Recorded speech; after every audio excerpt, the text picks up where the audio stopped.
नमस्कार दोस्तों, आपका बहुत बहुत स्वागत है आपके अपने चैनल ऑनलाइन पाठशाला में। दोस्तों, आज की इस वीडियो में हम बात करने वाले हैं नंबर सिस्टम की, जो कि हमारी बेसिक मैथ्स के लिए बहुत ज़रूरी है। कुछ ऐसे इंपॉर्टेंट पॉइंट्स हैं जो कि हमको जानने बहुत ज़रूरी हैं, क्योंकि इन्हीं पॉइंट्स के हेल्प से जो है हम अपनी मैथमेटिक्स के जो क्वेश्चंस हैं उनको आगे कर पाएंगे। जैसे कि आप देख रहे हैं कि हमको पता होना चाहिए कि नेचुरल नंबर्स क्या होती हैं, पूर्ण संख्याएं क्या होती हैं, यानी कि होल नंबर्स क्या होते हैं, पूर्णांक क्या होते हैं, अभाज्य संख्याएं क्या होती हैं। इसी तरीके से आप यहाँ पर देख पा रहे हैं कि कंपोजिट नंबर्स क्या होती हैं, इवन नंबर्स क्या होती हैं, ऑड नंबर्स क्या होती हैं, रेजनल नंबर्स क्या होती हैं, इरेजनल नंबर्स क्या होती हैं। तो इन सभी जो संख्याएं हैं, जो ये सारे के सारे कन्फ्यूज़न हमको पहले से बचपन से होते आ रहे हैं, आज की इस वीडियो के अंत तक मैं आपको गारंटी देता हूं कि आपके जो सारे के सारे कन्फ्यूजन्स जो हैं नंबर सिस्टम्स को लेकर के, वो सारे मैं क्लियर करने वाला हूं। तो चलिए दोस्तों, स्टार्ट करते हैं इस वीडियो को अंत तक ज़रूर देखिएगा। तो सबसे पहले हम बात करते हैं प्राकृतिक संख्याओं की। प्राकृतिक संख्याएं का मतलब क्या है कि जो संख्याएं हमको प्रकृति के द्वारा प्राप्त हुई हैं। अगर मैं आपसे पूछूं कि आपको गिनती बोलनी है तो आप क्या बोलेंगे? एक छोटे से बच्चे से मैं पूछता हूं कि गिनती बोलो, तो वो क्या करेगा? वो एक से शुरू करता है, 1 2 3 4 5 6। यानी कि प्राकृतिक रूप से जो है हर किसी के मुंह में एक से ही गिनती स्टार्ट होती है। चलिए, इस एग्जाम्पल से अगर आप नहीं समझे हैं तो प्रकृति में चीज़ों को देखिए। प्रकृति में जो चीज़ें हैं वो कभी आपको आधी जो चीज़ है वो कभी नहीं दी है, या ढाई जो चीज़ है कभी नहीं दी है, या माइनस में चीज़ें कभी नहीं दी हैं। हमेशा चीज़ को 1 2 3 4 इस तरीके से चीज़ें हमको प्रदान की गई हैं। हम बहुत सारे एग्जाम्पल के साथ समझ सकते हैं कि प्रकृति में अगर हम देखेंगे तो सूरज सिर्फ यहाँ पर हमारे प्लैनेट्स हो गया, यानी कि पूरे के पूरे होते हैं। तो प्राकृतिक संख्याएं क्या होती हैं? प्राकृतिक संख्याएं नेचुरल नंबर्स वे नंबर्स होती हैं जो 1 से शुरू होती हैं और फिर आगे बढ़ते हुए आपके अनंत तक पहुंच जाती हैं। तो प्राकृतिक संख्याओं से हम क्या समझे कि जो संख्याएं 1 से शुरू होती हैं और एक के बाद 1 2 3 4 5 6 और आपके अनंत तक की संख्याएं होती हैं। अब बात करते हैं पूर्ण संख्याओं की कि पूर्ण संख्याएं क्या होती हैं, होल नंबर्स क्या होते हैं। तो होल नंबर्स वे नंबर्स होते हैं, होल यानी कि पूरा। अभी देखिए, हमने काउंटिंग की 1 2 3 4 5 6 7 8 9 तक, और जब हमारी 10 की बारी आई तो हमको फिर से एक के साथ किसी और अंक को लगाना पड़ा, और वो था 0। यानी कि 0 एक ऐसा अंक था जिसने कि सारे की सारी जो गणित है या सारे के सारे जो हमारी काउंटिंग है उसको पूरा किया, यानी कि होल किया, पूरा बना दिया उसको। यानी कि 0 ने क्या कर दिया, हमारी जो मैथ्स है, जो हमारी काउंटिंग है, उसको पूरा कर दिया। इसका मतलब क्या है कि 0 से जब स्टार्ट होती है काउंटिंग, यानी कि 0 1 2 3 4 5 और इसी तरीके से 10 1000 100, तो ये सारा का सारा जो हो जाता है आपके होल नंबर्स कहलाते हैं। तो पूर्ण संख्याएं 0 से स्टार्ट होती हैं और प्राकृतिक संख्याएं 1 से स्टार्ट होती हैं। आपको हमेशा के लिए गांठ बांध करके ये बात याद रखनी है। चलिए बात करते हैं पूर्णांक की। ये पूर्णांक क्या होते हैं? तो पूर्णांक होते हैं इंटीजर्स। इंटीजर्स यानी कि पूर्ण अंक। हम क्या करते हैं, अब हमने क्या किया, 0 से लेकर के हम आगे बढ़े पॉजिटिव की तरफ। लेकिन क्या होते हैं, कुछ संख्याएं ऐसी भी हैं जो नकारात्मक होती हैं, कुछ नेगेटिव संख्याएं भी होती हैं। यानी कि नेगेटिव इंटीजर्स 0 और पॉजिटिव इंटीजर्स, तो ये सारे के सारे जो संख्याएं हैं उनको पूर्णांक कहते हैं। पूर्णांक यानी कि आपके सारे के सारे ऋणात्मक, धनात्मक और शून्य को भी साथ लेकर के इन सभी संख्याओं को बोलते हैं पूर्णांक। अब हम बात करते हैं अभाज्य संख्याओं का कि अभाज्य संख्याएं क्या होती हैं। अभाज्य संख्याएं यानी कि प्राइम नंबर्स। प्राइम नंबर्स वे नंबर्स जो क्या होती हैं, जिनके कि केवल 2 फैक्टर होते हैं। अगर हम प्राइम नंबर्स की डेफिनेशन बोले तो प्राइम नंबर्स वे नंबर्स जिनके केवल 2 फैक्टर होते हैं, यानी कि 2 गुणनखंड होते हैं। और अगर हम इसकी दूसरी परिभाषा बोलें तो वह संख्या जो खुद और एक के अलावा किसी से न कटे, यानी कि एक और खुद से ही वह संख्या कटती है, उस संख्या को हम प्राइम नंबर बोलते हैं। जैसे उदाहरण के तौर पर हम 2 को लेते हैं तो 2 जो होती है वह सिर्फ 1 से ही कटती है या फिर 2 से ही कटती है, इसके अलावा नहीं किसी से कटती है। हम और भी समझ सकते हैं कि जो ये प्राइम नंबर्स होते हैं वो खुद की पहाड़े के अलावा किसी और की टेबल में नहीं आते हैं। आप जैसे कि मान लेते हैं, जैसे यहाँ पर देखिए उदाहरण के तौर पर 2 3 5 7 ये सारे के सारे क्या है, प्राइम नंबर्स हैं। अब आप देखेंगे कि ये सिर्फ और सिर्फ अपनी ही टेबल में आते हैं, जबकि इनके बीच में क्या है, 6 है, 4 है। तो जो 4 है वो 2 के पहाड़े में भी आता है, जो 6 है वो 3 के पहाड़े में भी आता है, जबकि 2, 3, 5 ये जो संख्याएं हैं इनको प्राइम नंबर्स बोलते हैं, यानी कि अभाज्य संख्याएं बोलते हैं, जो जिनको कि आप क्या नहीं कर सकते हैं, टुकड़े इनके नहीं कर सकते हैं। अब हमको यहाँ पर कहा जाता है कि जो सबसे पहला प्राइम नंबर है वह कौन सा होता है, एग्जाम में पूछा जाता है। तो जो सबसे पहला प्राइम नंबर होता है वह होता है 2। आपको हमेशा याद रखना है जो सबसे छोटा प्राइम नंबर होता है वह 2 होता है। ठीक है। अब एक बात होती है कि जो 2 है वो क्योंकि 2 ही क्यों होता है सबसे छोटा प्राइम नंबर, तो 2 सबसे छोटा प्राइम नंबर इसलिए होता है क्योंकि यह जो है अपने में एक सम संख्या भी है, सम संख्या भी है, इसलिए हम इसको मानते हैं कि यह जो है क्या है, केवल एक ऐसी अभाज्य संख्या ये 2 है जो कि क्या है, सम भी है और अभाज्य भी है, इसलिए हम इसको क्या मानते हैं, सबसे छोटा प्राइम नंबर मानते हैं। अब यहाँ पर कंफ्यूज होने वाली बात नहीं है, बढ़ते हैं नेक्स्ट पर, और नेक्स्ट है कंपोजिट नंबर। कंपोजिट नंबर यानी कि संयुक्त संख्या। अब ये संयुक्त संख्या क्या होती है, देखिए जो नंबर्स प्राइम नहीं होते हैं वो कंपोजिट होते हैं, यानी कि हमने बोला 2 प्राइम नंबर है, 3 प्राइम नंबर है, तो फिर इसके बाद क्या आया, 4 आया, 6 आया, 8 आया, 10 आया, 12 आया, 14 आया, इसी तरीके से 16 आया।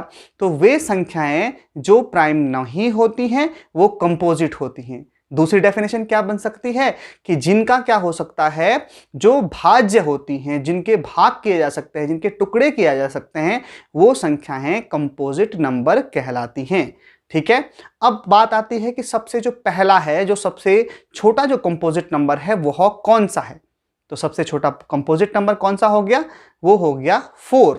देखिए इंटरेस्टिंग है ना कि 4 जो है वह सबसे पहला कंपोजिट नंबर है।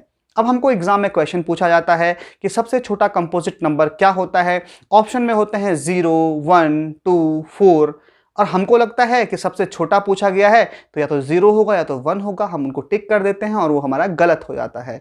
तो आपको ध्यान रखना है कि यहाँ पर संयुक्त संख्या की बात हो रही है। संयुक्त अर्थात कि जिसके हम क्या कर सकते हैं, टुकड़े कर सकते हैं, भाग कर सकते हैं, तो वह संख्या है 4, जो कि क्या है, सबसे पहली कंपोजिट नंबर है। ठीक है। अभी जैसे हम बात करते हैं कि भाई 1, 2 और 3 क्यों नहीं है, क्योंकि इनके हम फैक्टर नहीं कर सकते, सिंपल सी बात है। ठीक है। नेक्स्ट पर बढ़ते हैं। नेक्स्ट है आपका इवन नंबर। इवन यानी कि होता है सम संख्याएं। ये सम संख्याएं क्या होता है, आपने बहुत बार सुना होगा सम संख्याएं, और आपको पहले से भी पता है, बहुत अच्छी बात है। सम संख्याएं वे संख्याएं होती हैं जो 2 से डिविजिबल होती हैं, यानी कि जो 2 से पूरी बार विभाजित होती हैं, या हम ये कह सकते हैं जो कि 2 की टेबल में आती हैं। 2 की टेबल के बाद अगर आप उनमें 2 जोड़ते जाएं तो वो सारी की सारी जो संख्याएं हैं वो इवन नंबर्स होती हैं, सम संख्याएं होती हैं। ये काफ़ी आसान था। इसके बाद आता है ऑड नंबर्स, यानी कि विषम संख्याएं। विषम संख्याएं क्या हो गई, जो संख्याएं सम नहीं हैं वो विषम हैं। मतलब अगर हमने बोला कि 2 सम है तो 1 क्या है, नहीं है। ठीक है, यानी कि 1 क्या है, विषम संख्या है। 3 क्या है, विषम संख्या है। ऐसे ही 5 क्या है, विषम संख्या है।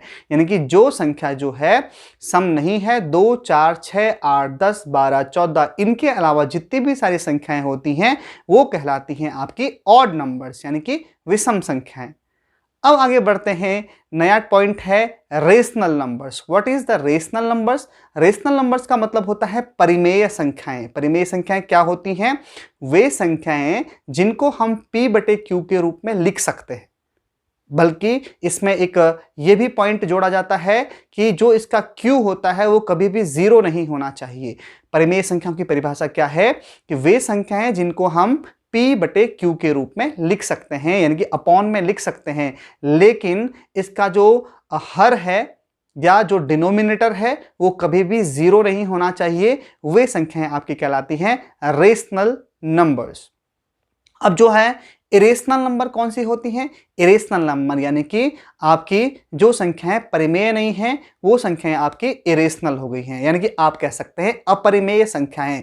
तो अपरिमेय संख्याएं कौन सी होती हैं, देखिए अपरिमेय संख्याएं कौन सी होती हैं, आपकी नॉन टर्मिनेटिंग बट रिपीटिंग, यानी कि आपकी जो क्या होती हैं, अब अशांत होती हैं और क्या होती हैं, लेकिन जो रिपीट करती हैं, आगे आगे बढ़ रही हैं, अशांत है। आपने पढ़ा होगा 10th में शांत और अशांत संख्याएं। शांत कौन सी संख्याएं होती हैं, इनकी टर्मिनेटिंग कौन होती हैं?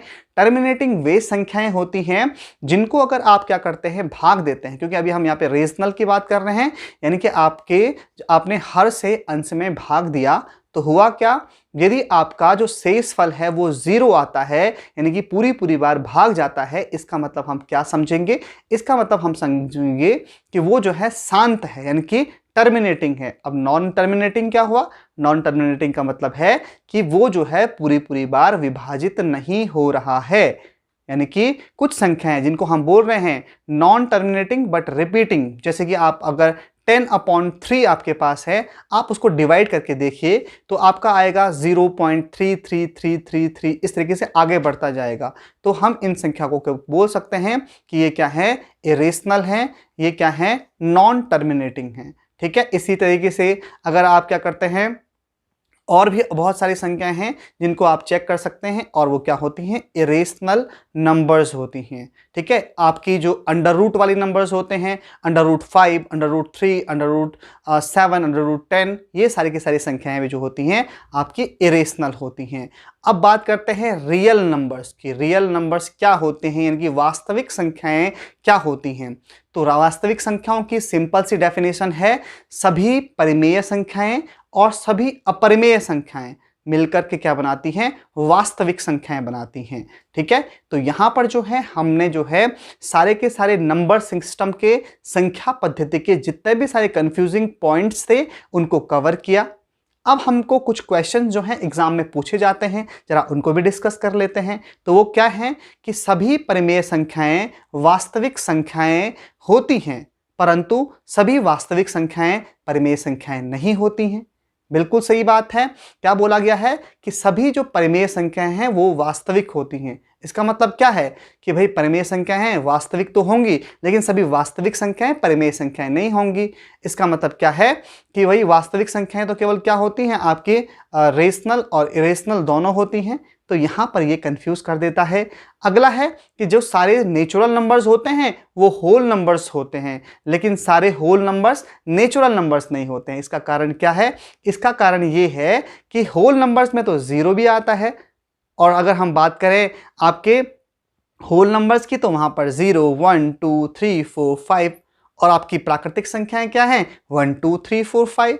तो क्वेश्चन कैसे पूछा जा सकता है कि क्या सारी प्राकृतिक संख्याएं पूर्ण संख्याएं होती हैं? तो नहीं होती हैं। जबकि सारी पूर्ण संख्याएं क्या प्राकृतिक संख्याएं होती हैं? तो वो होती हैं। यानी कि सारे आपके जो नेचुरल नंबर्स होते हैं वो होल नंबर्स होते हैं, लेकिन जो सारे होल नंबर्स होते हैं वो नेचुरल नंबर्स नहीं होते हैं। तो आपको जो है यहाँ पर कंफ्यूज नहीं होना है और एग्जाम में अपने आंसर को सही टिक करके आना है। तो दोस्तों यहाँ पर हमने बेसिक मैथ्स की ये एक और वीडियो यहाँ पर कवर की है, जिसमें हमने नंबर सिस्टम को समझा। इस तरह के क्वेश्चंस जो हैं बहुत बार एग्जाम में आते हैं और इनमें हम बचपन से ही कंफ्यूज होते आ रहे हैं। हमको कंफ्यूजन होता है कि यहाँ पर n लिखा है, w लिखा है, r लिखा है, real numbers, natural numbers, whole numbers. तो इनमें अब से जो है मुझे आशा ही नहीं पूरा विश्वास है कि अब जो है आप इसमें कंफ्यूज नहीं होंगे। तो आप जो है अगर आपको हमारा ये प्रयास अच्छा लगा है तो आप वीडियो को लाइक कर दें, और अगर आप इस तरह की वीडियोस और चाहते हैं और अभी तक चैनल को आपने सब्सक्राइब नहीं किया है तो नीचे जो लाल बटन आपको दिख रहा है उसको टैप करके उसके बगल में जो बेल आइकन है उसको भी ज़रूर टैप कर दें। और उसके बाद जो है आपके हमारे जो सारे के सारे वीडियोस आएंगे उनके नोटिफिकेशंस आपको मिलते रहेंगे। तो दोस्तों आज की वीडियो में सिर्फ इतना ही। मिलते हैं अगले वीडियो में बहुत जल्दी ही। आपका बहुत बहुत धन्यवाद।